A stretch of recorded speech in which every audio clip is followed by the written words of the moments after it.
ಚಲೋ ಅಷ್ಟೇ ಹಾಕೈತೆ ಆಯ್ತು ರೀ ನಿಮ್ಮ ಮೊಬೈಲ್ದಾಗ ನೋಡ್ರಿ.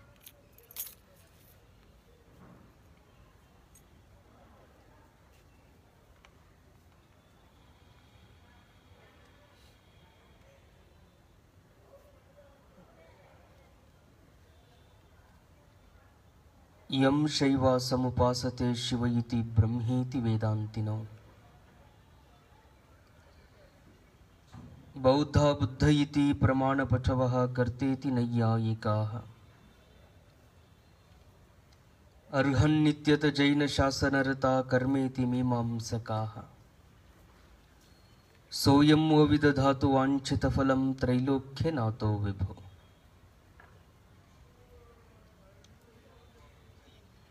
ಸದಾವಕಾಲ ಸ್ಮರಣೀಯರಾದ ಮಹಾತ್ಮ ಜಗದ್ಗುರು ಸಿದ್ಧಾರೂಢ ಮಹಾಸ್ವಾಮಿಯನ್ನ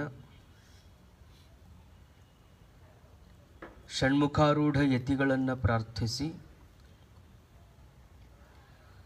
ಶ್ರೀಮನ್ ನಿಜಗುಣ ಶಿವಯೋಗಿಗಳ ಷಟ್ಶಾಸ್ತ್ರಗಳಿಗೆ ಟೀಕಾ ತಾತ್ಪರ್ಯವನ್ನು ರಚಿಸಿ ಮುಮುಕ್ಷುಗಳನ್ನು ಉದ್ಧರಿಸಿದಂಥ ಆರೂಢ ಜ್ಯೋತಿ ಪೂಜ್ಯ ಶಿವಪುತ್ರ ಅಜ್ಜನವರನ್ನು ಪ್ರಾರ್ಥನೆ ಮಾಡಿ ನಮ್ಮ ನಿಮ್ಮೆಲ್ಲರ ಪರಮಾರಾಧ್ಯ ಗುರುಗಳು ನಿರಂತರವಾಗಿ ಶಾಸ್ತ್ರ ಸ್ತೋತ್ರಗಳನ್ನು ಭಕ್ತರಿಗೆ ಎಡೆಮಾಡಿದ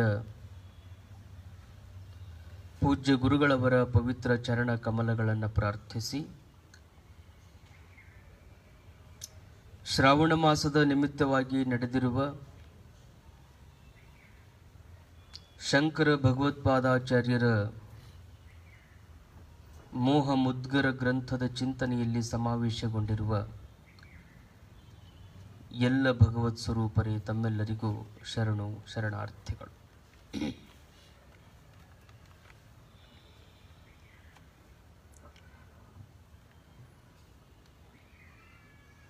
ಯೋಗಿಯಾಗಿರುವಂಥವನು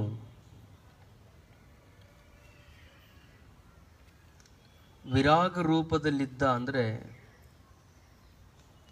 ಅದು ಆನಂದವನ್ನು ನೀಡುತ್ತದೆ. ಅವ ವಿರಾಗಿ ಅಥವಾ ತ್ಯಾಗಿ ಅನ್ನೋದು ಹೇಗೆ ಗೊತ್ತಾಗ್ತದೆ ಅಂತ ಕೇಳಿದರೆ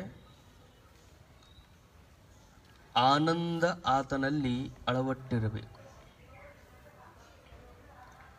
ಆ ಚಿಹ್ನೆ ಆತನಲ್ಲಿ ಕಾಣಿಸ್ತಿರಬೇಕು. ಅವರು ವಿರಾಗ ಪುರುಷರದಾರ ಅನ್ನೋದು ಅದು ಯಾವುದರಿಂದ ಗೊತ್ತಾಗ್ತದೆ, ಹೇಗೆ ಗೊತ್ತಾಗ್ತದೆ ಅಂತ ಪ್ರಶ್ನೆ ಮಾಡಿದರೆ ಆ ತ್ಯಾಗದ ಚಿಹ್ನೆ ಆನಂದ.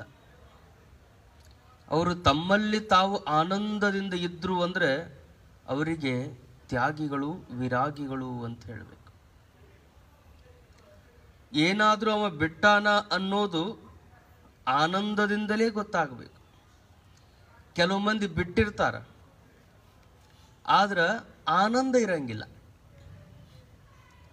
ಅವರು ತ್ಯಾಗ ಮಾಡಿರ್ತಾರ, ತ್ಯಾಗ ಮಾಡಿ ಬಂದ್ರೂ ಆನಂದ ಅನ್ನೋದು ಅವರಲ್ಲಿ ಕಾಣಸಿಗೋದಿಲ್ಲ. ಬಹಳಷ್ಟು ಜನ ಬ್ಯಾಸರಾಗಿ ಹೋಗಿಬಿಟ್ಟಿರ್ತಾರೆ. ಬ್ಯಾಸರಾಗಿ ಕಾಶಿಯೊಳಗೆ ಗಂಗಾ ನದಿ ದಂಡಿಯೊಳಗೆ ಕೂತು ಜಪ ಮಾಡ್ತಿದ್ರು ಮತ್ತೆ ಅಲ್ಲಿ ಕೂತು ನೋಡ್ತಿರ್ತಾರಂತ ನಮ್ಮೂರವ್ರು ಯಾರ ಬರ್ತಾರನ್ನ ಇಲ್ಲೈತಿ. ಇಲ್ಲಿಂದ ಅಲ್ಲಿಗೆ ಹೋಗ್ಯಾನ, ಗಂಗಾ ನದಿಯೊಳಗೆ ಮುಳುಗಿ ಜಪ ಮಣಿಯನ್ನು ಹಿಡ್ಕೊಂಡು ಜಪ ಮಾಡ್ಕೋತ ಕೂತ್ಕೊಂಡಾನ. ಲಕ್ಷ ಎಲ್ಲ ಎಲ್ಲೈತಿ ಅಂದ್ರೆ ನಮ್ಮೂರವ್ರು ಯಾರ ಬರ್ತಾರನ್ನ ಹುಡುಕಾಡ್ಕೋತ ಕೂತಿದ್ದ.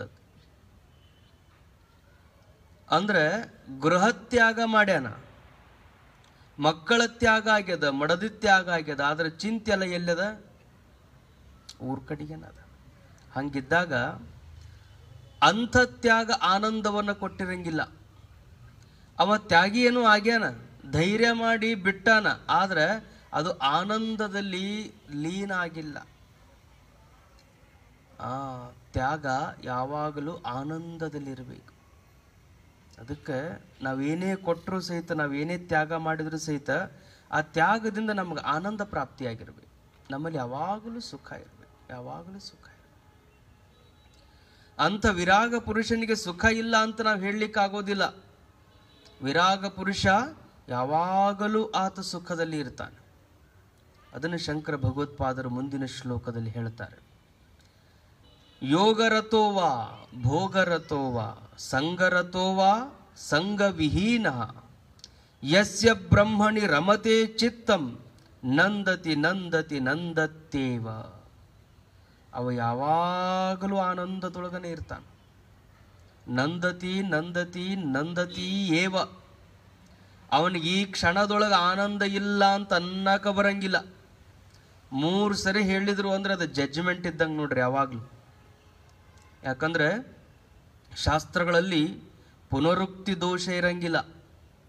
ಒಂದೇ ವಿಚಾರವನ್ನು 2 ಸಾರಿ ಅವ್ರು ಹೇಳಂಗಿಲ್ಲ. ಒಂದು ಶಬ್ದ 2 ಸರಿ ಪ್ರಯೋಗ ಮಾಡಂಗಿಲ್ಲ. ಸತ್ಯ ಯಾವಾಗಲೂ ಒಂದೇ ಇರ್ತದೆ. 3 ಸರಿ ಒಂದೇ ಶಬ್ದದ ಪ್ರಯೋಗ ಮಾಡಿದ್ರು ಅಂದ್ರೆ ಅದು ಜಡ್ಜ್ಮೆಂಟ್. ನಂದತಿ ನಂದತಿ ನಂದತಿ ಏವ. ಅವ ಯಾವಾಗಲೂ ಆನಂದದೊಳಗನೆ ಇರ್ತಾನೆ. ಯಾವಾಗಲೂ ಸುಖ ಪುರುಷನಾಗಿಯೇ ತಾನು ಕಾಲ ಕಳಿತಿರ್ತಾನೆ. ಹೇಗೆ? ಯೋಗರತೋವಾ ಭೋಗರತೋವಾ. ನಿಜವಾದ ತ್ಯಾಗ ಪುರುಷ, ನಿಜವಾಗಿ ಆನಂದವನ್ನು ಅನುಭವಿಸುವಂಥ ಯೋಗಿ, ಅವ ಯೋಗದಲ್ಲಿನಾದರೂ ಇರ್ಬೋದು, ಭೋಗದಲ್ಲಿ ಆದ್ರೂ ಇರ್ಬೋದು, ಸಂಘದಲ್ಲಿ ಆದರೂ ಇರ್ಬೋದು, ಸಂಘವಿಹೀನ. ಅವು ಯಾರದೇ ಸಂಘದಲ್ಲಿ ಇಲ್ಲದಂಗೂ ಇರ್ಬೋದು. ಏಕಾಂತವಾಸಿಯಾಗಿರ್ಬೋದು, ಲೋಕಾಂತದ ಮಧ್ಯದೊಳಗೂ ಅವನು ತುಂಬಿಕೊಂಡಿರಬಹುದು. ಯಸ್ಯ ಬ್ರಹ್ಮಣಿ ರಮತೆ ಚಿತ್ತಂ. ಯಾರ ಚಿತ್ತವು ಬ್ರಹ್ಮದಲ್ಲಿ ರಮಿಸಿದೆಯೋ ಅವ್ರ ಚಿತ್ತೆಲ್ಲ ಎಲ್ಲದ? ಬ್ರಹ್ಮದಲ್ಲದ. ಬ್ರಹ್ಮದೊಳಗೆ ಚಿತ್ತ ಇದ್ದವ ಲೋಕದೊಳಗಿರಲಿ, ಏಕಾಂತವಾಗಿರಲಿ, ನಾವೇನು ಚಿಂತೆ ಮಾಡಬೇಕಾಗಿಲ್ಲ.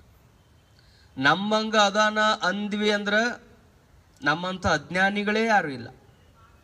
ನಮ್ಮಂತೆ ಉಣ್ತಾನ, ನಮ್ಮಂತೆ ಇರ್ತಾನ, ನಮ್ಮಂತೆ ತಿಂತಾನ ಅಂತ ಅಂದ್ರೆ ನಮಗೆ ಶಾಸ್ತ್ರಜ್ಞಾನ ಇಲ್ಲ ಅಂತಾನೆ ಅರ್ಥ.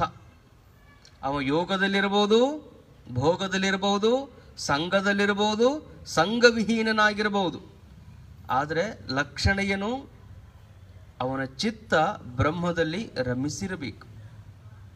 ಚಿತ್ತ ಬ್ರಹ್ಮದಲ್ಲಿತ್ತು ಅಂದ್ರೆ ಅವ ಎಲ್ಲಿದ್ರೂ ಆನಂದದೊಳಗನೆ ಇರ್ತಾನೆ. ಅವನು ನಿದ್ರೆ ಮಾಡಿದ್ರು ಆನಂದದೊಳಗಿರ್ತಾನ, ಜಾಗೃತದೊಳಗಿದ್ರೂ ಆನಂದದಿರ್ತಾನ, ಸ್ವಪ್ನದಲ್ಲಿದ್ದರೂ ಆನಂದದೊಳಗಿರ್ತಾನೆ. ಅವನ ಎಲ್ಲ ಅವಸ್ಥೆಗಳಲ್ಲಿ, ಎಲ್ಲ ಕಾಲಗಳಲ್ಲಿ ಆನಂದವೇ ಆನಂದ ಆತನಿಗೆ ತುಂಬಿಕೊಂಡಿರುತ್ತದೆ. ಅಂಥವನಿಗೇ ಗೀತೆಯಲ್ಲಿ ಸ್ಥಿತಪ್ರಜ್ಞ ಅಂತ ಹೇಳ್ತಾರೆ. ಆ ಯೋಗಿಗೆ ಯಸ್ಯ ಬ್ರಹ್ಮಣೇ ರಮತೆ ಚಿತ್ತಂ ನಂದತಿ ನಂದತಿ ನಂದತ್ಯೇವ.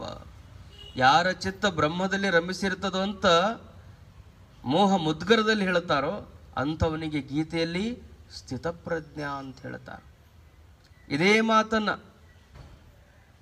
ಸ್ಥಿತಪ್ರಜ್ಞಸ್ಯ ಕಾ ಭಾಷಾ ಸಮಾಧಿಸ್ಥಸ್ಯ ಕೇಶವಃ ಸ್ಥಿತಧೀ ಕಿಂ ಪ್ರಭಾಷೇತ ಕಿಮಾಸೀತ ರುಚೇತ ಕಿಂ.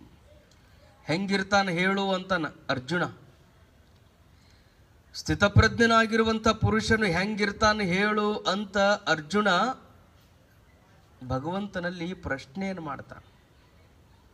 ಅವಾಗ ಕೃಷ್ಣ ಪರಮಾತ್ಮ ಅಂತಾನ, ಅವ ಹೆಂಗಿರ್ತಾನ ಅಂದ್ರ ಪ್ರಜಾಹಾತಿ ಯದಾ ಕಾಮಾನ್ ಸರ್ವಾನ್ ಪಾರ್ಥ ಮನೋಗತಾನ್ ಆತ್ಮನ್ನೇವಾತ್ಮನಾ ತುಷ್ಟಃ ಸ್ಥಿತಪ್ರಜ್ಞಸ್ತದೋಚ್ಯತೆ. ಸ್ಥಿತಪ್ರಜ್ಞನಾಗಿರುವಂಥ ಯೋಗಿ ಆತ್ಮನ್ನೇವಾತ್ಮನಾ ತುಷ್ಟಃ ಯಸ್ಯ ಬ್ರಹ್ಮಣಿ ರಮತೆ ಚಿತ್ತಂ ಆತ್ಮನ್ನೇವಾತ್ಮನಾ ತುಷ್ಟಃ. ಇಂಥ ಎಲ್ಲ ಲಕ್ಷಣಗಳನ್ನು ಈ ಮುಂದೆ ಹೇಳುತ್ತಾರೆ. 5 ನಿಮಿಷ ಪ್ರಾರ್ಥನೆ ಮಾಡಿ ಮುಂದಿನ ಚಿಂತನದಲ್ಲಿ ಪ್ರವೇಶ ಮಾಡೋಣ. ಭಜ ಗೋವಿಂದಂ ಭಜ ಗೋವಿಂದಂ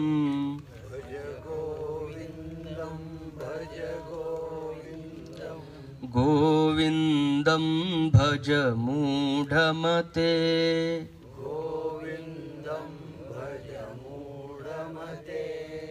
ಸಂಪ್ರಾಪ್ತೆ ಸನ್ನಿಹಿತೆ ಕಾಲೇ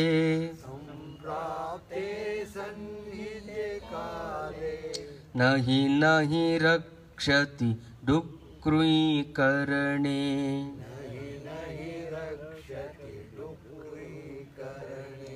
ಮೂಢ ಮೂಢಜಹೀಹಿ ಧನಾಗಮ ತೃಷ್ಣಾಂ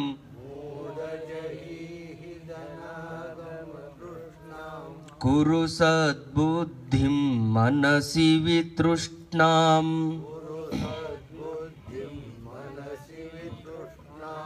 ಯಲ್ಲಭಸೆ ನಿಜ ಕರ್ಮೋಪಾತಂ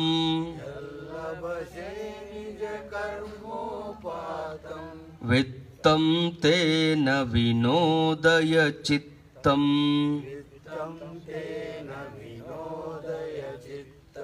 ನಾರಿಸ್ತನ ಭರಣಾಭಿದೇಶಂ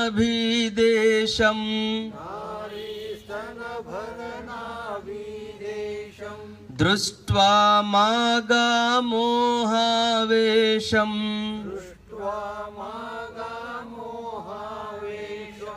ಏತನ್ಮಾಂಸವಸಾದಿ ವಿಕಾರಂ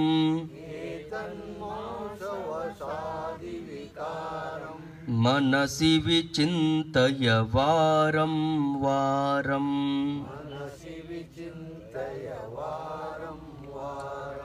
ನಲನೀದಲಗತ ಜಲಮತಿ ತರಲಂ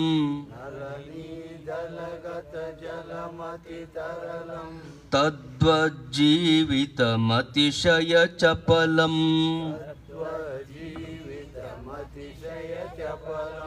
ವಿದ್ಯುವ್ಯಾದ್ಯಭಿಮಾನಗ್ರಸ್ಥಂ ಲೋಕಂ ಶೋಕಹತಂ ಚ ಸಮಸ್ತಂ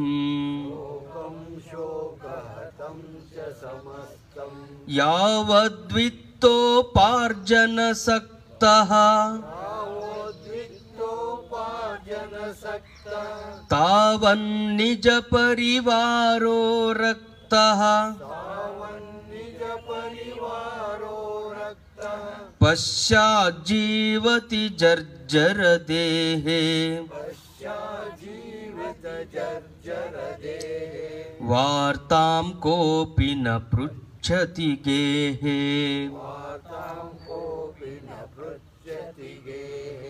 ಭಜ ಗೋವಿಂದಂ ಭಜ ಗೋವಿಂದಂ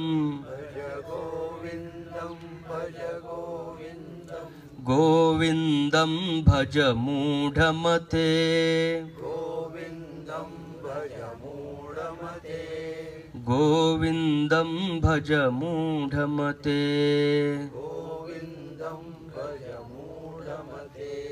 ಗೋವಿಂದಂ ಭಜ ಮೂಢಮತೆ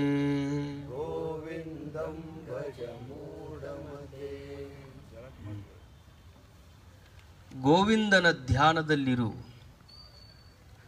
ಗೋವಿಂದನ ಧ್ಯಾನ ಮಾಡ್ತಾ ಮಾಡ್ತಾ ಯಸ್ಯ ಬ್ರಹ್ಮಣಿ ರಮತೆ ಚಿತ್ತಂ, ಯಾರ ಚಿತ್ತವು ಬ್ರಹ್ಮದಲ್ಲಿ ರಮಿಸಿದೆಯೋ. ಚಿತ್ತ ಅಂದರೆ ಮನಸ್ಸು, ಚಿತ್ತ ಅಂದರೆ ಮನಸ್ಸು. ಆರಂಭದಲ್ಲಿ ಎಲ್ಲಿ ವಿಷಯಗಳು ಕಾಣಿಸಿಕೊಳ್ತಾವಲ್ಲ ಅದಕ್ಕೆ ಮನಸ್ಸು ಅಂತ ಹೇಳ್ತಾರೆ. ಎಲ್ಲಿ ಚಂಚಲತೆ ತುಂಬಿರುತ್ತದಲ್ಲ ಅದಕ್ಕೆ ಮನಸ್ಸು ಅಂತ ಹೇಳ್ತಾರೆ. ಯಾವುದು ಸಾಧಕನನ್ನು ನಿರಂತರವಾಗಿ ಹರಿದಾಡುವಂತೆ ಮಾಡುತ್ತದಲ್ಲ ಅದಕ್ಕೆ ಮನಸ್ಸು ಅಂತ ಹೇಳ್ತಾರೆ. ಅಂಥ ಮನಸ್ಸು ವಿಷಯಗಳತ್ತ ಮುಖ ಮಾಡದೆ ಬ್ರಹ್ಮಣೇ ರಮತೆ, ಬ್ರಹ್ಮದಲ್ಲಿ ರಮಿಸಿರುತ್ತದೆಯೋ. ಅಂಥ ಬ್ರಹ್ಮದಲ್ಲಿ ರಮಿಸಿದಂಥ ಸಾಧಕ, ಬ್ರಹ್ಮದಲ್ಲಿ ರಮಿಸಿದಂಥ ಯೋಗಿಯ ಲಕ್ಷಣಗಳು ಏನು ಅಂತ ಅರ್ಜುನ ಪ್ರಶ್ನೆ ಮಾಡಿದಾಗ ಪರಮಾತ್ಮ ಹೇಳ್ತಾನೆ, ಪ್ರಜಾಹಾತಿ ಯದಾ ಕಾಮಾನ್ ಪಾರ್ಥ ಮನೋಗತಾನ್ ಸರ್ವಾನ್ ಕಾಮಾನ್ ಯಹ ಪ್ರಜಾಹಾತಿ ಸಹ ಸ್ಥಿತಪ್ರಜ್ಞ. ಯಾರಿಗೆ ಸ್ಥಿತಪ್ರಜ್ಞ ಅನ್ನಬೇಕು ಅಂದರೆ ಎಲ್ಲ ಕಾಮನೆಗಳನ್ನು ತ್ಯಾಗ ಮಾಡಿ ಆನಂದದೊಳಗಿರಬೇಕು. ಕಾಮನೆಗಳನ್ನು ತ್ಯಾಗ ಮಾಡಿ ಮತ್ತೆ ಅದರೊಳಗನೆ ಅದರ ಚಿಂತೆಯೊಳಗನೆ ಇರೋದಲ್ಲ. ಯಾವುದೋ ಒಂದು ಸಂದರ್ಭಕ್ಕೆ ವಿರಾಗ ತೊಟ್ಟು ಹೊರಗೆ ಬಂದು ಮತ್ತೆ ಅದರದೇ ಚಿಂತೆ ಮಾಡ್ಕೋತ ಕೂತ್ರೆ ಆನಂದದೊಳಗಿರಲಿಲ್ಲ ಅಂದರೆ ಆ ತ್ಯಾಗಕ್ಕೆ ಯಾವ ಬೆಲೆನೂ ಇಲ್ಲ. ಆತ್ಮನ್ನೇವ ಆತ್ಮನಾ ತುಷ್ಟ. ವಿಷಯ ತ್ಯಾಗ ಆಗಿರಬೇಕು, ತನ್ನ ಆತ್ಮ ಆನಂದದಲ್ಲಿ ತಾನು ಯಾವಾಗಲೂ ಇರ್ತಿರಬೇಕು. ತ್ಯಾಗ ಇರಬೇಕು, ಆನಂದ ಇರಬೇಕು. ತ್ಯಾಗ ಇರಬೇಕು, ಆನಂದ ಇರಬೇಕು. ಮಾಡಿದ ತ್ಯಾಗದಿಂದ ಯಾರು ಆನಂದ ಚಿತ್ತದಿಂದ ಇರ್ತಾರೋ, ಬುದ್ಧನ ಮುಖ ನೋಡಿದ್ರೆ ಗೊತ್ತಾಗ್ತದೆ, ಮಹಾವೀರನ ಯಾವುದೇ ಮೂರ್ತಿಗಳನ್ನು ನೋಡಿದರೆ ಗೊತ್ತಾಗ್ತದೆ, ಸಿದ್ಧಾರೂಢಜ್ಜನ ಯಾವುದೇ ಮೂರ್ತಿಗಳನ್ನು ನೋಡಿದರೆ ಬರೀ ಮೂರ್ತಿ ನೋಡಿದರೆ ಅಷ್ಟು ಆನಂದ ಅನಿಸ್ತದೆ. ದೊಡ್ಡಜ್ಜವರ ಮುಖಭಾವ ಹಾಗಿತ್ತಂತೆ. ಅವರು ಶಾಸ್ತ್ರವನ್ನು ಕೇಳಿದಾಗ ಅನೇಕ ಜನರಿಗೆ ತಿಳಿತಿತ್ತೋ ಇಲ್ಲ ಗೊತ್ತಿಲ್ಲ, ಅವರನ್ನು ನೋಡಿದ್ರೇ ಆನಂದ ಆಗ್ತಿತ್ತು. ಆ ಮುಖಭಾವದಲ್ಲಿ ಅಂಥದ್ದೊಂದು ತ್ಯಾಗ ಜೀವನದ ಆನಂದ ತುಂಬಿಕೊಂಡಿರುತ್ತದೆ.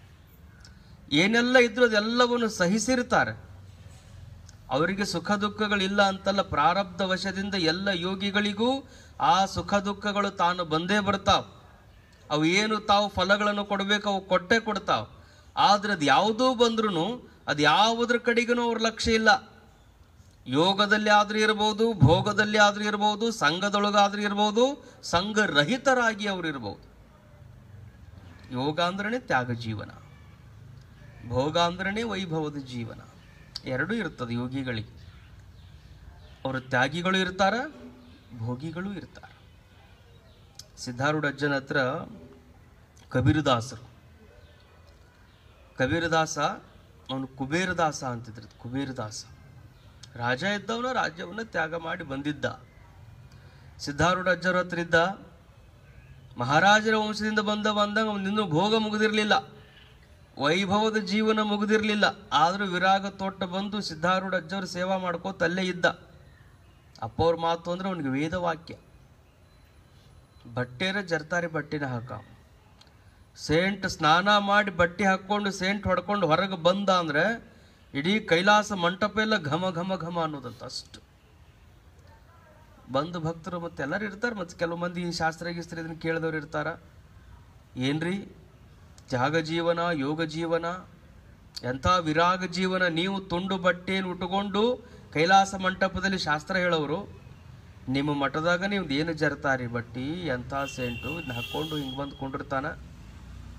ಮಂದಿಗೆ ತಪ್ಪು ಕಲ್ಪನೆ ಹಾಕದ, ಹೇಳೋದು ಒಂದು, ಇಲ್ಲಿ ಇರೋದು ಒಂದು ಅಂತ ಸಿದ್ಧಾರೂಢ ಅಜ್ಜಾಗ ಬಂದು ಯಾರೋ ಕೇಳಿದ್ರಂತ. ಹೌದಪ್ಪ ಹಂಗೆ ಅನ್ನಿಸ್ತದ. ಆಯ್ತು, ಒಂದು ದಿವ್ಸ ಕೇಳಿದ್ರು, 2 ದಿವ್ಸ ಕೇಳಿದ್ರು. ಹಂಗೆ ಒಮ್ಮೆ ಕೇಳ್ತಾರಂತ ಗೊತ್ತಾದ್ರೆ ಖಾಯಂ ಹೇಳೋದು ರೂಢಿನ ಬಿದ್ದು ಬಿಡ್ತದೆ. ಕಾಯಂ ಹೇಳೋದು ರೂಢಿನ ಬಿತ್ತು. ಹಂಗೆ ದಿವಸ ಕೇಳ್ತಿದ್ರು ಸಿದ್ಧಾರೂಢ ಅಜ್ಜ. ಹ್ಞೂ ಅಂತಿದ್ರು. ಬೆಳಗಿನ ಜಾವಕ್ಕೆ ಬಂದು ಒಬ್ಬ ಮತ್ತೆ ಹಿಂಗೆ ಅಂದಂತ, ಇಲ್ಲ ಕಬೀರದಾಸನಿಂದ ಬಹಳಷ್ಟು ಜನ ಮನಸ್ಸಿಗೆ ನೋವು ಮಾಡ್ಕೊಳಕತ್ತಾರ, ಏನು ಅವನ ವೈಭವ ಹಂಗೆ ಹಿಂಗತ್ ಮಾತಾಡಕತ್ತಾರ, ಅವನಿಗೆ ಮಠದಾಗ ಇರಬಾರ್ದಂತ ಹೇಳಿಬಿಡ್ರಿ, ಹೋಗಿಬಿಡ್ಲಿ ಅವ. ಹಂಗಂದ ತಕ್ಷಣ ಸಿದ್ಧಾರೂಢಜ್ಜ ಕಬೀರ ಅಂತ ಒದರಿದ್ರಂತ. ಜಳಕದ ಕೋಲೆಯಾಗಿದ್ದ ಕಬೀರ ಅಂತ ಒದರಿದ ತಕ್ಷಣ ಹೆಂಗೆ ಇದ್ದ ಅದೇ ಸ್ಥಿತಿಯೊಳಗನ ಓಡಿ ಬಂದಂತ ಸಿದ್ಧಾರೂಢಜ್ಜ. ನೋಡವನು ವಿರಾಗ ಹೆಂಗದ ನೋಡಪ್ಪ, ನಿನ್ನ ಮೇಲೆ ಎಲ್ಲರೂ ಹಿಂಗೆ ಅನ್ನಕತ್ತಾರ, ನೀನು ಈಗ ಹೆಂಗದಿ ಹಿಂಗೆ ಹೋಗಿಬಿಡು ಅಂದ್ರಂತ. ಹೆಂಗದಿ ಹಿಂಗೆ ಹೋಗಿಬಿಡು ಅಂದಾಗ ಕಬೀರದಾಸರು ಆಯ್ತಪ್ಪ ಅಂತ ಹಂಗೆ ಹೊರಟು ನಿಂತಂತ. ಹಂಗೆ ಹೊರಟಾಗ ಭಾವುಕ ಭಕ್ತರು ಯಾವಾಗ ಕಬೀರರನ್ನ ಅಷ್ಟು ವೈಭವದಿಂದ ನೋಡಿದವರು, ಅವ್ರು ಈ ರೀತಿಯಾಗಿ ಹೊರಟುವುದನ್ನು ಕಂಡಾಗ ಭಕ್ತರಿಗೆ ಮನಸ್ಸಿಗೆ ನೋವು ಅನಿಸ್ತದೆ. ಮತ್ತು ಅವ್ರು ಹೋದವ್ರನ್ನೇ ಮತ್ತೆ ಜರ್ತಾರಿ ಬಟ್ಟೆಗಳನ್ನು ತಂದು ಉತ್ತಮವಾಗಿರುವಂಥ ಮಡಿ ತಗೊಂಡು ಬಂದು ಒಂದು ಗಿಡದ ಕೆಳಗೆ ಯಾವುದೋ ಬ್ಯಾಡ್ ಅಂತ ಕೂತ್ಕೊಂಡು ಕಬೀರದಾಸನಿಗೆ ಮತ್ತು ಅವನ್ನೆಲ್ಲ ಹೊಚ್ಚಿ ಅಷ್ಟ ವೈಭವದಿಂದ ಮತ್ತೆ ಮಠಕ್ಕೆ ಕರ್ಕೊಂಡು ಬಂದಿರತ್ತೆ. ಅವಾಗ ಸಿದ್ಧಾರೂಢಜ್ಜ ಹೇಳಿದರು, ಅವ ಮಲ್ಯ ಅಂತ ತ್ಯಾಗ ಮಾಡಿ ಹೋದ್ರೂ ಅವನ ಪ್ರಾರಬ್ಧ ವಶದಿಂದ ಏನು ಅವನ ವೈಭವದ ಭೋಗ ಇತ್ತು ಅದು ತೀರುವರೆಗೂ ಅದು ಇರೋದಪ್ಪ, ಯಾರು ಕಸ್ಕೊಳಕ್ಕಾಗಂಗಿಲ್ಲ. ಅವನ ಭೋಗವನ್ನ ಯಾರು ಕಸ್ಕೊಳಕ್ಕಾಗಂಗಿಲ್ಲ. ಭೋಗ ಅಂದ್ರೆ ಸುಖನೂ ಇರ್ಬೋದು, ದುಃಖನೂ ಇರ್ಬೋದು. ಬರೀ ಸುಖದ ಭೋಗವನ್ನು ನೋಡಿ ನೀವು ಹಿಂಗೆ ಮಾಡ್ಕೋತೀರಿ. ಕೆಲವು ಜನ ಯೋಗಿಗಳಿಗೆ ದುಃಖದ ಭೋಗ ಇರ್ತದೆ. ಎಂತೆಂಥ ತಪಸ್ವಿಗಳು ಅವರು ಆಜೀವ ಪರ್ಯಂತರವಾಗಿ ನಮಃಶಿವಾಯ ಮಂತ್ರದ ಪಠಣ ಮಾಡಿದಂಥವ್ರು, ಯಾವಾಗಲೂ ಲಿಂಗಾರ್ಚನೆಯೊಳಗನೇ ತಲ್ಲೀನರಾಗಿರುವಂಥವ್ರು. ಅಂಥವ್ರು ಅಂತ್ಯಾವಸ್ಥೆಯೊಳಗೆ ಕ್ಯಾನ್ಸರ್ ಆಗ್ತದೆ ಅಗ್ನಿಶಿವ ಯೋಗಿಗಳಿಗೆ. ಬಹಳಷ್ಟು ಜನ ಮಹಾತ್ಮರಿಗೆ ಲಕ್ವ ಆಗ್ತದೆ. ರಾಮಕೃಷ್ಣ ಪರಮಹಂಸರಿಗಾಯಿತು, ಅವರಿಗೂ ಕ್ಯಾನ್ಸರ್ ಆಗ್ತದೆ. ಅಲ್ರಿ, ಇಡೀ ಜೀವನ ತುಂಬ ಕಾಳಿಕಾದೇವಿ ಆರಾಧನೆಯನ್ನು ಮಾಡಿ ಬದುಕಿದಂಥ ತಪಸ್ವಿಗಳಿಗೆ ಇಂಥದ್ದು ಯಾಕೆ ದುಃಖ ಬರಬೇಕು ಅಂದ್ರೆ, ದುಃಖ ಬಂದಿದ್ದಕ್ಕೆ ಅವ್ರು ಎಂದೂ ಚಿಂತೆ ಮಾಡಿಲ್ಲ. ಪ್ರಾರಬ್ಧ ವಶದಿಂದ ಅದು ಶರೀರಕ್ಕೆ ಬರಬೇಕಾಗ್ಯದ, ಬರ್ತದ. ಅದನ್ನು ವಲ್ಯ ಅಂತ ನಾವೇನರ ತ್ಯಾಗ ಮಾಡಿದ್ರೆ ಅದನ್ನು ಅನುಭವಿಸೋದ್ರ ಸಲುವಾಗಿ ಮತ್ತೆ ಹುಟ್ಟಬೇಕಾಗ್ತದೆ. ಮುಕ್ತರಾಗಬೇಕಾಗಿತ್ತು ಅಂದರೆ ಏನು ಪ್ರಾರಬ್ಧ ನಮಗೆ ದೇಪಾಲಿಸುತ್ತದೆಯೋ ಅದೆಲ್ಲವನ್ನು ಸ್ವೀಕಾರ ಮಾಡಬೇಕು. ಗುರುಗಳು ಹೇಳೋರು, ಯಾರಾದರೂ 1 ಲಕ್ಷ ರೂಪಾಯಿ ಭಕ್ತರು ದಕ್ಷಿಣ ಕೊಟ್ಟರು ಅಂದರೆ ಎಷ್ಟು ಆನಂದದಿಂದ ಸ್ವೀಕಾರ ಮಾಡ್ತಿದ್ನಲ್ಲ, ನನಗಾದ ಆಕ್ಸಿಡೆಂಟನ್ನು ಅಷ್ಟು ಆನಂದದಿಂದ ಸ್ವೀಕಾರ ಮಾಡೀನಿ ಅಂತ. ಅವರು ನೋಡಿದರೆ ಹಂಗಿದ್ರು. ಎಂದು ಅವರು ನರಳಲಿಲ್ಲ, ಎಂದು ಚಿಂತೆ ಮಾಡಲಿಲ್ಲ, ಮುಖದ ಮೇಲೆ ಒಂದು ಕಪ್ಪು ಗೆರೆ ಕಾಣಲಿಲ್ಲ. ಕಾರಣ ಏನು ಅಂದರೆ, ಅವರಿಗೆ ಇರೋದು ಲೋಕದೊಳಗೆ ಇರೋದು ಗೊತ್ತದೆ, ಅದನ್ನು ತ್ಯಾಗದಿಂದ ಬದುಕೋದು ಅವರಿಗೆ ಗೊತ್ತದೆ. ಅವರಿಗೆ ಸಂಘ ಜೀವನನೂ ಗೊತ್ತದೆ, ನಿಸ್ಸಂಗಿಗಳಾಗಿ ಬದುಕೋದು ಅವರಿಗೆ ಗೊತ್ತದೆ. ಎರಡೂ ಅವರಲ್ಲಿ ತುಂಬಿಕೊಂಡಿರ್ತದೆ ಯೋಗಿಗಳಲ್ಲಿ. ನಿಜಗುಣ ಶಿವಯೋಗಿಗಳು ಹೇಳ್ತಾರೆ, ಮೋಹಿತರುಳು ಮೋಹಿತನಂತಿರ್ಪ, ಮೋಹರಹಿತ ನೋಡನ್ ಅವರಂತಿರ್ಪ. ಯಾರು ಮೋಹಿತರು ಅಂತ ತಿಳ್ಕೊಂಡ್ರೆ, ಯಾರು ಭಾಳ ಧನ ಪಿಶಾಚಿಗಳು ಬಂದಿದ್ರು ಅಂದ್ರೆ ಅವ್ರ ಮುಂದೆ ನೋಡ್ಬೇಕು, ಅವ್ರಂಗನ ಇರ್ತಾರ. 1 ರೂಪಾಯಿ ಬಿಚ್ಚಿ ಕೊಡಂಗಿಲ್ಲ ಅವರಿಗೆ, 1 ರೂಪಾಯಿ ಬಿಚ್ಚಿ ಕೊಡಂಗಿಲ್ಲ. ಭಾಳ ಸಿದ್ಧಾರೂಢ ಅಜ್ಜವ್ರ ಬದುಕಿನೊಳಗಂತ ಘಟನೆಗಳು ಭಾಳ ಅದಾವ. ಮಠಕ್ಕೆ ಎಲ್ಲರೂ ತಂದು ಎಣ್ಣೆನ ಹಾಕಿ ಕಾರ್ತಿಕ ಮಾಸದೊಳಗೆ ಪ್ರಣತಿಯೊಳಗೆ ಎಣ್ಣೆ ಹಾಕಿ ರಾತ್ರಿ ಎಲ್ಲ ಎಣ್ಣೆ ಉರಿಸ್ಬೇಕು, ದೀಪ ಬೆಳಗಬೇಕು ಅಂತ ಹಾಕಿ ಹೋದ್ರೆ 1 ತಾಸು 2 ತಾಸು ಬಿಡ್ತಿದ್ರಂತ. ಆಮೇಲೆ ಆ ಪಣತೆಗಿಂದ ಎಲ್ಲ ಎಣ್ಣೆ ಒಂದು ಡಬ್ಬ್ಯಾಗ ಹಾಕೊಂಡು ಬರ್ತಿದ್ರು ಸಿದ್ಧಾರೂಢ ಅಜ್ಜಾರ್. ಒಂದು ಡಬ್ಬ್ಯಾಗ ಹಾಕ್ಕೊಂಡು ಬಂದು ಅದರಿಂದ ಬಿರಂಜಿ ಅನ್ನ ಮಾಡಿಸೋರಂತ. ಮತ್ತೆಲ್ಲರಿಗೆ ದಾಸೋಹಕ್ಕೆ ಅದನ್ನು ಉಪಯೋಗ ಮಾಡೋರು. ಅದನ್ನ ನೋಡಿದ್ರೆ ಅವ್ರಿಗೆ ಅನಿಸ್ತದ, ಎಣ್ಣೆ ಮೇಲೆನೇ ಇಷ್ಟು ಮೋಹ ಐತಿ ಇವ್ರಿಗೆ ಅಂತ ಅನಿಸ್ತದ. ಅದರಿಂದ ಕಲಿಸ್ತಾರ ಅವ್ರು, ಪ್ರಾಪಂಚಿಕರಿಗೆ ಜೀವನ ಹೆಂಗೆ ನಡೆಸಬೇಕು ಅನ್ನೋದನ್ನು ಕಲಿಸ್ತಾರ. ತುಂಡು ಬಟ್ಟೆಯನ್ನುಟ್ಟು ತ್ಯಾಗ ಜೀವನವನ್ನು ಹೇಳಿಕೊಡ್ತಾರ. ಬದುಕನ್ನು ಅರ್ಥಪೂರ್ಣವಾಗಿ ನಡೆಸಬೇಕಂದ್ರೆ ಹೆಂಗೆ ಮಿತವ್ಯಯವನ್ನು ಮಾಡಬೇಕನ್ನೋದನ್ನು ಯೋಗಿಗಳು ಹೇಳಿಕೊಡ್ತಾರ.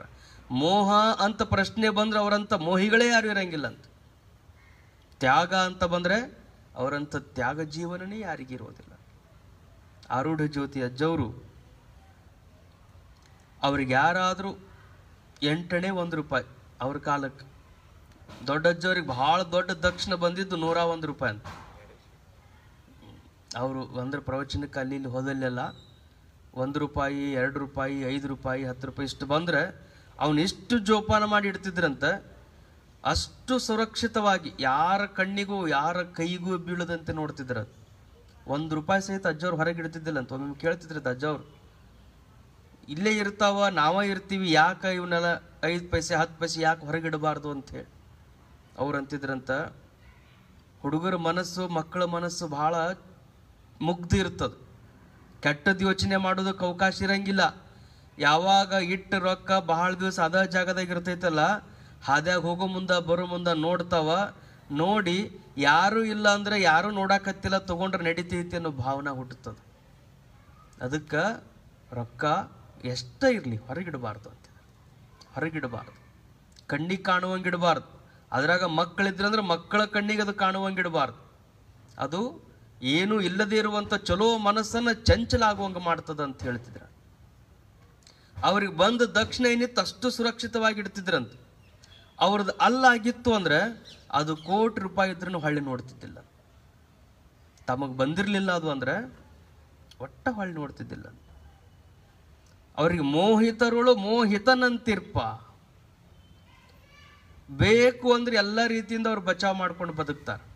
ಬೇಡ ಅನಿಸಿತ್ತು ಅಂದರೆ ಅದ ಸಿದ್ಧಾರೂಢ ಅಜ್ಜವರಿಗೆ ಬಂಗಾರದ ಎಳೆ ಹಾಕಿದಂಥ ಪಾದುಕೆ ಮಾಡ್ಕೊಂಡು ಬಂದಿದ್ದಂತ ಭಕ್ತ.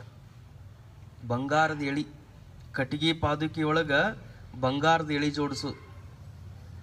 ಅವನು ತಂದು ಸಿದ್ಧಾರೂಢ ಅಜ್ಜನ ಪಾದದ ಮುಂದಿಟ್ಟು, ಯಪ್ಪ ಇವ್ ನಿಮ್ಮ ಸಲುವಾಗಿ ತಂದೀನಿ. ಸಿದ್ಧಾರೂಢ ಅಜ್ಜ ಅಂದ್ರತ್ತ, ಇಲ್ಲಪ್ಪ ನನಗೀಗ ಒಂದು ಜೋಡು ಅದಾವು, ಅಲ್ಲಿ ಶಾಂತಾಶ್ರಮಕ್ಕೆ ಹೋಗು, ಶಿವಪುತ್ರ ಅಂತದಾನ, ಅವ ಪುಸ್ತಕ ಓದೋದು ಬರೆಯೋದು ಅದರಾಗನೇ ಇರ್ತಾನ, ಹೋಗಿ ಇವನ್ನ ಅವಂಗ ಕೊಡು ಅಂತ ಹೇಳಿದ್ರಂತ. ಅವಂಗ ಕೊಡು ಅಂತ ಹೇಳಿದ ತಕ್ಷಣ ಆಯಿತು ಸಿದ್ಧಾರೂಢ ಅಜ್ಜ ಹೇಳ್ಯಾರ ಅಂತ ಹೇಳಿ ಅವೆರಡೂ ಪಾದುಕೆ ತೊಗೊಂಡು ಬಂದು ಅಜ್ಜವ್ರು ಕೂತಿದ್ರಂತ. ಅಜ್ಜವ್ರ ಮುಂದಿಟ್ಟು, ಇಲ್ಲ ಸಿದ್ಧಾರೂಢರ ಹತ್ರ ಹೋಗಿದ್ವಿ, ನಿಮ್ಗ ಕೊಡು ಅಂತ ಹೇಳ್ಯಾರ, ಅಪ್ಪನವ್ರು ಕೊಡು ಅಂತ ಹೇಳ್ಯಾರ. ಎಂದೂ ಅವರು ಸಿದ್ಧಾರೂಢ ಅಂತಿದ್ದಿಲ್ಲಂತ. ಅಪ್ಪನವ್ರು ಕೊಡು ಅಂತ ಹೇಳ್ಯಾರ, ಆಯ್ತಪ್ಪ ತಗೊಂಡು ಬಾ. ಅಪ್ಪನವ್ರು ಕೊಡು ಅಂತ ಹೇಳ್ಯಾರ, ನೀನು ಕೊಟ್ಟಿದ್ದ ಆಯ್ತು. ಅವ್ನು ಹೆಂಗೆ ತಂದಿದ್ದಲ್ಲ ಅವ ಹಂಗೆ ಇಸ್ಕೊಂಡ್ರು, ಹಂಗೆ ಸುತ್ತಿದ್ರಂತದ. ಅವ ಯಾವ ಬಟ್ಟೆ ಒಳಗೆ ತಂದಿದ್ದ ಅದ ಬಟ್ಟೆ ಒಳಗನ ಸುತ್ತಿ ಹಂಗೆ ಇಸ್ಕೊಂಡ್ರು. ಅವ ಕೊಟ್ಟ, ನಮಸ್ಕಾರ ಮಾಡಿದ, ಹೋದ. 2 ವರ್ಷದ ನಂತರ ಮತ್ತೆ ಬಂದಂತ. ಕೆಲವು ಮಂದಿ ಕೊಟ್ಟವ್ರಿಗೆ ಅದು ರೂಢಿ ಇರ್ತದೆ. ನಾವು ಕೊಟ್ಟಿದ್ದು ಐತೋ ಇಲ್ಲೋ, ಇಲ್ಲಿ ಹೆಂಗೆ ಉಪಯೋಗ ಮಾಡಕತ್ತಾರ, ಯಾರು ಉಪಯೋಗ ಮಾಡಕತ್ತಾರ. ಸಿದ್ಧಾರೂಢಜ್ಜ ನಮಸ್ಕಾರ ಮಾಡಿ ಮತ್ತೆ ಅಪ್ಪವ್ರ ಹತ್ರ ಬಂದು, ಮತ್ತು 2 ವರ್ಷದ ಹಿಂದೆ ಬಂಗಾರದ ಎಳೆ ಹಾಕಿದ ಅವ್ಗೆ ಕೊಟ್ಟಿನಲ್ರಿಪ್ಪ, ಅವು ಹೆಂಗೆ ಅನ್ಸ್ಯಾವ, ತಮಗೆ ಹಾಕ್ಕೊಂಡು ರೂಢಿ ಆಗೈತೆ ಹೆಂಗತ್ ಕೇಳಿದಂತ. ಅವಾಗ 2 ವರ್ಷದಿಂದ ಅವು ಏನು ವಸ್ತ್ರ ಸುತ್ತಿ ಕೊಟ್ಟಿದ್ದಲ್ಲ, ಅವನು ಹಂಗೆ ಹೋಗಿಟ್ಟಿದ್ರು ಮತ್ತು ಹಂಗೆ ತಂದ್ರಂತ. ತಗೊಳಪ್ಪ, 2 ವರ್ಷದಿಂದ ಕೊಟ್ಟಿದಿ ಅನ್ನೋದು ನಿನ್ನ ಮನಸ್ಸಿನಾಗ ಇರೋ ತನಕ ಅವು ನಾವು ಮೆಟ್ಟಾಕ್ ಬರಂಗಿಲ್ಲ, ನೀನ ತೊಗೊಂಡು ಹೋಗವನಂದ್ರ. ಹೆಂಗೆ ತಂದು ಕೊಟ್ಟಿದ್ದ ಹೊಳ್ಳಿ ಸುತ್ತಿದ್ದನ್ನು ಹಂಗೆ ಕೊಟ್ಟು ಕಳಿಸಿದ್ರಂತವ್. ಅಂದರೆ ಬೇಕು ಅಂತ ಎಂದೂ ಬಯಸವನಲ್ಲ. ಬೇಕು ಬೇಡೆಂಬೆರಡು ಭವ ಬೀಜಗಳ ಹುರಿದು ಲೋಕದೊಳಗೆ ಇದ್ದು ಇಲ್ಲದಾ ಮಹಿಮಗೆ ಜಯಮಂಗಲಂ ನಿತ್ಯ ಶುಭ ಮಂಗಲಂ. ಎಂಥವರಿಗೆ ಮಂಗಲ ಆಗ್ತದಂತ ಕೇಳಿದರೆ, ಬೇಕು ಬೇಡ ಅನ್ನೋದನ್ನೇ ಅವರು ಯಾವುದು ಭವಕ್ಕೆ ಬೀಜ ಆಗಿತ್ತು ಅದನ್ನು ಹುರಿದು ಬಿಟ್ಟಾರ ಅವರು. ಲೋಕದೊಳಗೆ ಇದ್ದು ಇಲ್ಲದ ಮಹಿಮಾವ. ಲೋಕದ ಕಣ್ಣಿಗೆ ಇದ್ದಂಗೆ ಕಾಣಿಸ್ತಾನ, ಆದರೆ ಅದರೊಳಗೆ ಎಂದೂ ಅವ ರತನ ಆಗಿರೋದಿಲ್ಲ. ಕೃಷ್ಣೋ ಭೋಗಿ ಶುಕತ್ಯಾಗಿ ನೃಪೌ ಜನಕ ರಾಘವವು. ಇವ್ರ ಬಗ್ಗೆ ಹೇಳ್ತಾರೆ, ವಸಿಷ್ಠ ಕರ್ಮಕರ್ತಾಚ. ಇವರೆಲ್ಲ ದೊಡ್ಡ ದೊಡ್ಡ ತಪಸ್ವಿಗಳೇ. ಕೃಷ್ಣನಂತ ಭೋಗ ಜೀವನ ಬಹುತರವಾಗಿ ಯಾವ ಯೋಗಿಗಳಿಗೂ ಇರಲಿಕ್ಕಿಲ್ಲ.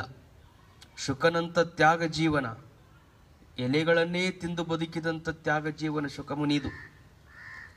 ರಾಜರಾಗಿ ಬದುಕಿದಂಥವ್ರು ಜನಕ ರಾಘವವು. ಅವರೆಲ್ಲ ಹೆಂಗಿದ್ರು? ರಾಜರಾಗಿದ್ರು. ರಾಜರಿದ್ರೂ ಯೋಗಿಗಳೇ ಅವರು. ಭೋಗರೂಪದ ಜೀವನ ನಡೆಸಿದ್ರು ಕೃಷ್ಣ ಯೋಗಿನೇ. ವಸಿಷ್ಠ ಕರ್ಮಕರ್ತಾಚ. ವಸಿಷ್ಠನಂತ ಜಪ ತಪ ಯಜ್ಞ ಯಾಗ ಯಾವಾಗ ನೋಡಿದ್ರು ಕರ್ಮದೊಳಗನೇ ನಿರತನಾಗಿರುವಂಥವನು ವಸಿಷ್ಠ. ಬರೇ ಕರ್ಮ ಮಾಡ್ಯಾನಂತೇಳಿ ಮುಕ್ತ ಅಲ್ಲ ಅಂತ ತಿಳ್ಕೊಬಾರ್ದು. ಅವ್ರು ಆ ರೂಪದೊಳಗೆ ಅದಾರ ಅಷ್ಟೇ. ಇದ್ರೂ ಅವರೆಲ್ಲ ಎಲ್ಲಿದಾರ? ಯಸ್ಯ ಬ್ರಹ್ಮಣೇ ರಮತೆ ಚಿತ್ತಂ. ಅವರ ಚಿತ್ತ ಎಲ್ಲ ಬ್ರಹ್ಮದಲ್ಲಿ ಅದ. ಜನಕ ಮಹಾರಾಜ ಗುರುಗಳು ಅವ ಬರುತನ ಶಾಸ್ತ್ರನ ಹೇಳ್ತಿದ್ದಿಲ್ಲಂತ. ಜನಕ ಮಹಾರಾಜ ಬರುತನ ಶಾಸ್ತ್ರನ ಹೇಳ್ತಿದ್ದಿಲ್ಲಂತ. ಅಷ್ಟಾವಕ್ರ ಮಹಾಮುನಿಗಳು ಅವ ಬರುತನ ಶಾಸ್ತ್ರ ಹೇಳ್ತಿದ್ದಿಲ್ಲ ಅಂದ್ರೆ, ಮಹಾರಾಜ ಬರುತನ ಶಾಸ್ತ್ರ ಹೇಳಂಗಿಲ್ಲ ಅಂದ್ರೆ ಯಾರಿಗಾದ್ರೂ ಸಹಜ ಅನಿಸ್ತು.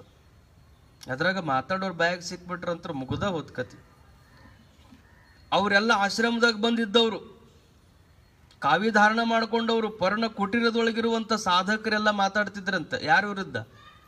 ಅವ್ರಿಗೆ ಪಾಠ ಹೇಳುವಂಥ ಮುನಿಗಳ ವಿರುದ್ಧನೇ, ಅಷ್ಟಾವಕ್ರ ಮುನಿಗಳ ವಿರುದ್ಧನೇ. ಯಾವ ಗುರುಗಳ ಸಾನ್ನಿಧ್ಯದಲ್ಲಿ ಕುಳಿತು ಪಾಠ ಕೇಳಕತ್ತಿದ್ರು ಅವರಿಗೆ ಅಂತಿದ್ರತ್, ನಿಮ್ಮಂತರಿಗೆ ಪಾಠ ಹೇಳಂಗಿಲ್ಲ ಅವರು. ನಾವು ಹೋಗಿ ಕರೆಕ್ಟ್ ಟೈಮಿಗೆ ಮುಂದೆ ಪುಸ್ತಕ ಹಿಡ್ಕೊಂಡು ಕೂತ್ರು ಸುಮ್ಮ ಕೊಂಡಿರ್ತಾರ. ಯಾವಾಗ ರಾಜ ಬಂದು ಮುಂದೆ ಕೊಂಡಿರ್ತಾನಲ್ಲ ಅವಾಗ ಪಾಠ ಚಲೋ ಮಾಡ್ತಾರ. ಸಂಪತ್ತೆಲ್ಲದ ಅಲ್ಲಿ ವಿರಾಗ ಸಹಿತ ಶರಣ ಆಕೈತಿ ಅಂತ ಮಾತಾಡ್ತಿದ್ರಂತೆ. ಸಂಪತ್ತಿದ್ದಲ್ಲಿ ಅದಕ್ಕೆ ಮತ್ತೆ ಜನಕ ಬರೋವರೆಗೂ ಕಾಯ್ದು ಕೂತು ಪಾಠ ಹೇಳ್ತಾರೆ. ಇಲ್ಲಾಂದ್ರೆ ನಮ್ಮಂಥವ್ರು ಹೇಳಿ ಮುಗಿಸಿಬಿಡ್ತಿದ್ರು ಸರಿಯಾದ ಟೈಮಿಗೆ. ಅವು ಬರುತನ ಕಾಯ್ಕೋತ ಕೊಂಡಿರ್ತಾರ ಅಂದಾಗ ಅವರು ಸಂಪದ ಮೋಹಿಗಳದಾರ ಅಂತ ಮಾತಾಡುವಾಗ ಇದೆಲ್ಲ ಮತ್ತು ಅವ್ರ ಕಿವಿಗೂ ಬೀಳ್ತಿತ್ತು. ಒಮ್ಮೆ ಪ್ರಸಂಗ ಹಿಂಗೆ ಬರ್ತದೆ. ಮುನಿಗಳು, ಅಷ್ಟಾವಕ್ರ ಮಹಾಮುನಿಗಳು ತಮ್ಮ ತಪದ ಶಕ್ತಿಯಿಂದ ಆಶ್ರಮದೊಳಗಿರುವಂಥ ಎಲ್ಲ ಕುಟೀರಗಳೇನಿದ್ವಲ್ಲ, ಎಲೆಗಳಿಂದ ಮಾಡಿದಂಥ ಕುಟೀರಗಳು, ಆ ಎಲ್ಲ ಕುಟೀರಗಳಿಗೆ ಬೆಂಕಿ ಬೀಳುವಂಗೆ ಮಾಡಿದ್ರಂತೆ. ಬೆಂಕಿ ಬೀಳುವಂಗೆ ಮಾಡಿದ ತಕ್ಷಣ ಎಲ್ಲರೂ ಪಾಠಕ್ಕೆ ಕೂತ್ಕೊಂಡಿದ್ರು. ಎಲ್ಲ ಶಿಷ್ಯರು ಪಾಠ ಕೇಳ್ಕೋತ ಕೂತ್ಕೊಂಡಿದ್ರು. ಅಲ್ಲಿಂದ ಒಬ್ಬ ಹಂಗೆ ಒದರ್ಕೋತ ಬಂದ, ಎಲ್ಲ ಗುಡಿಸಲಕ್ಕೆ ಬೆಂಕಿ ಬಿದ್ದದ ಅಂದ ತಕ್ಷಣ ಎಲ್ಲ ಪುಸ್ತಕ ಅಲ್ಲೇ ಬಿಟ್ಟರು. ಎಲ್ಲರೂ ಓಡಿ ಹೋದ್ರಂತ. ಓಡಿ ಹೋಗಿ ಬೆಂಕಿ ಆರಿಸಿ ಅವ್ರ ಹತ್ರ ಏನಿರ್ತಾವ? ಆಶ್ರಮದೊಳಗಿರೋರು, ಪರ್ಣ ಕುಟೀರದೊಳಗಿರೋರು ಭಾಳ ಅಂದ್ರೆ ಕೆಲವು ಮಣ್ಣಿನ ಮಡಿಕಿದ್ದು, ಒಂದಿಷ್ಟು ಬಟ್ಟಿದ್ದು, ಅದನ್ನಷ್ಟು ಬಿಟ್ಟರೆ ಅಂಥದ್ದೇನು ಬೆಲೆ ಬಾಳುವ ಯಾವ ಸಾಮಗ್ರಿಗಳು ಇರಲಿಲ್ಲ. ಆದ್ರೂ ಗುಡಿಸ್ಲಿಕ್ಕೆ ಬೆಂಕಿ ಬಿದ್ದೈತನ ಎಲ್ಲರೂ ಎದ್ದು ಓಡಿ ಹೋದ್ರು. ಮತ್ತೊಂದು ಉಪಾಯವನ್ನು ಮಾಡಿ ಮತ್ತೊಂದು ಪ್ರಸಂಗದಲ್ಲಿ ಜನಕ ಮಹಾರಾಜ ಮುಂದೆ ಕುಳಿತು ಶಾಸ್ತ್ರವನ್ನು ಕೇಳುವಾಗ ಅರಮನೆಗೆ ಬೆಂಕಿ ಬೀಳುವ ಮಾಡ್ತಾರೆ.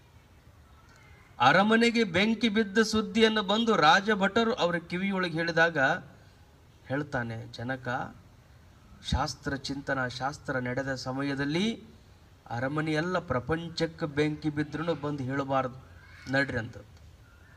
ಅಲ್ಲಿ ಕೂತಾವ ಎದ್ದು ಹೋಗ್ಲಿಲ್ಲ, ಅಲ್ಲೇ ಕೂತ್ಕೊಂಡಿದ್ದ.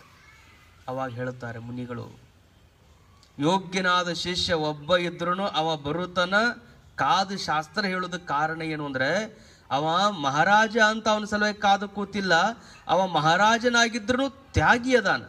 ಯಾವಾಗ ಪರಬ್ರಹ್ಮದ ಚಿಂತನೆಯೊಳಗೆ ಅವ ಕೂತ್ಕೊಂಡಿದ್ದ ಅಂದ್ರೆ ಇದಕ್ಕಿಂತಲೂ ಆನಂದದ ವಿಷಯ ಮತ್ತೊಂದಿಲ್ಲ ಅಂತ ಇನ್ನೊಂದರ ಕಡೆಗೆ ಲಕ್ಷ್ಯ ಇಲ್ಲದನೆ ಇದೇ ಆತನ ದೇವರು ಅಂತ ಭಾವಿಸಿ ಕೂತ್ಕೊಂತಾನಲ್ಲ, ಆ ಕಾರಣದಿಂದ ಜನಕ ಅಂದ್ರೆ ನನಗೆ ಪ್ರಾಣ ಅಂತ ಹೇಳ್ತಿದ್ರಂತೆ ಗುರುಗಳು.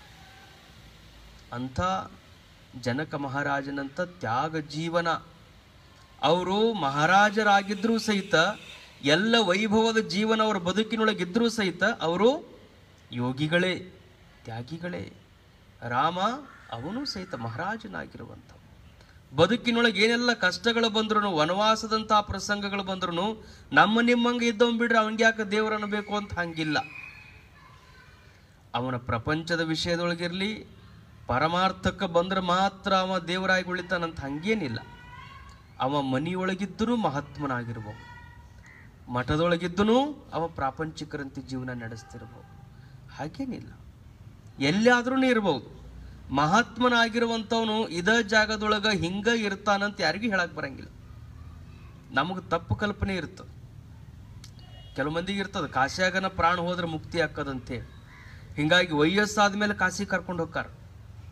ಕಾಶಿಗೆ ಯಾವಾಗ ಕರ್ಕೊಂಡು ಹೋಗ್ತಾರೆ, ಇನ್ನೇನು ಪ್ರಾಣ ಹೊಕ್ಕೈತೆ ಅನ್ನೋ ಟೈಮಿಗೆ ಕಾಶಿ ಕರ್ಕೊಂಡು ಹೋಗಿರ್ತಾರ ಅವ್ರು.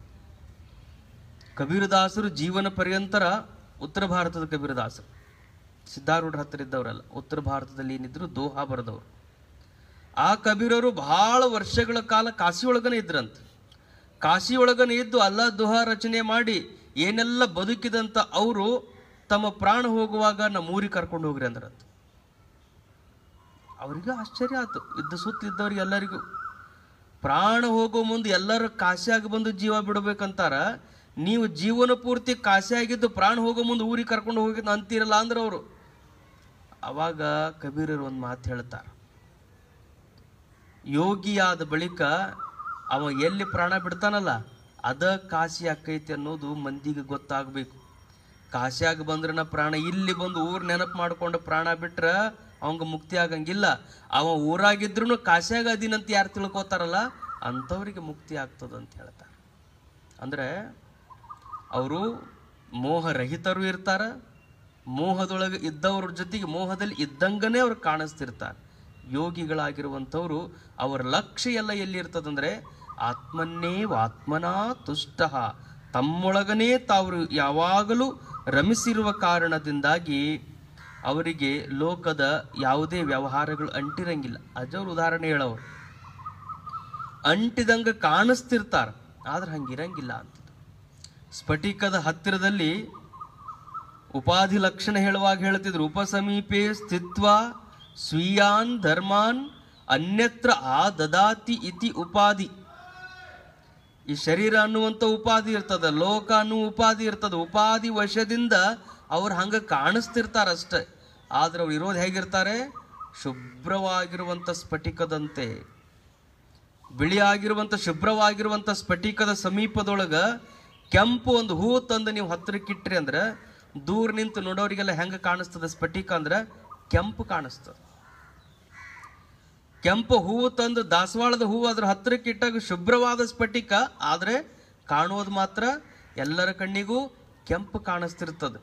ಕೆಂಪು ಕಾಣ್ತಿರ್ತದ, ಆದ್ರೆ ಅದು ಕೆಂಪು ಐತೇನು ಅಂತ ಕೇಳಿದ್ರೆ ಅದು ಹೇಗೆ ಕೆಂಪು ಬಣ್ಣದ್ದಾಗಿಲ್ಲವೋ ಹಾಗೆ ಯೋಗಿ ಆಗಿರುವಂಥವನು ಲೋಕದಲ್ಲಿ ತಾನು ಬದುಕಿರುವಾಗ ಅವ ಪ್ರಾಪಂಚಿಕರಂತೆ ಕಾಣ್ತಾನೆ, ಮೋಹಿತರಂತೆ ಕಾಣ್ತಾನೆ, ಎಲ್ಲವನ್ನು ಹಚ್ಚಿಕೊಂಡಂತೆ ಉಪಾಧಿ ಅವನ ಹತ್ತಿರದಲ್ಲಿರುವುದರಿಂದ ಹಂಗ ಕಾಣಿಸ್ತಿರ್ತಾನೆ ಹೊರತು ಅವನು ಒಳಗ ಮಾತ್ರ ನಿರುಪಾಧಿಕನಾಗಿರ್ತಾನೆ ಅನ್ನೋದನ್ನ ನಾವು ಗಮನದಲ್ಲಿಟ್ಕೋಬೇಕು. ಅದಕ್ಕೆ ಶಂಕರ ಭಗವತ್ಪಾದರು ಅವ ಯೋಗರತೋವ ಭೋಗರತೋವ, ಅವ ಎದರಾಗನೇ ಇರಲಿ, ಭೋಗ ಜೀವನದೊಳಗನೆ ಇರಲಿ, ಯೋಗ ಜೀವನದೊಳಗನೆ ಇರಲಿ, ಸಂಘ ಜೀವಿನೇ ಆಗಿರಲಿ ಅಥವಾ ನಿಸ್ಸಂಗಿಯಾಗಿ ಬದುಕ್ತಿರ್ಲಿ, ಅರಣ್ಯದೊಳಗೆ ಬದುಕ್ತಿರ್ಲಿ, ಅದು ಯಾವುದು ಬಹಳ ದೊಡ್ಡದಲ್ಲ. ದೊಡ್ಡದು ಯಾವುದು? ಯಸ್ಯ ಚಿತ್ತ ರಮತೆ ಬ್ರಹ್ಮಣಿ, ಯಾರ ಚಿತ್ತವು ಬ್ರಹ್ಮದಲ್ಲಿ ರಮಿಸಿರ್ತದಲ್ಲ ಅದು ಬಹಳ ಮಹತ್ವ. ಅವರ ಚಿತ್ತ ಬ್ರಹ್ಮದಲ್ಲಿ ಐತೋ ಇಲ್ಲ ಅನ್ನೋದನ್ನೇ ಬಹಳ ಮಹತ್ವದ ವಿಷಯ. ಶರಣರು ಆದಯ್ಯ ಅನ್ನುವ ಶರಣ ಆ ಮಾತನ್ನು ಹೇಳ್ತಾನೆ.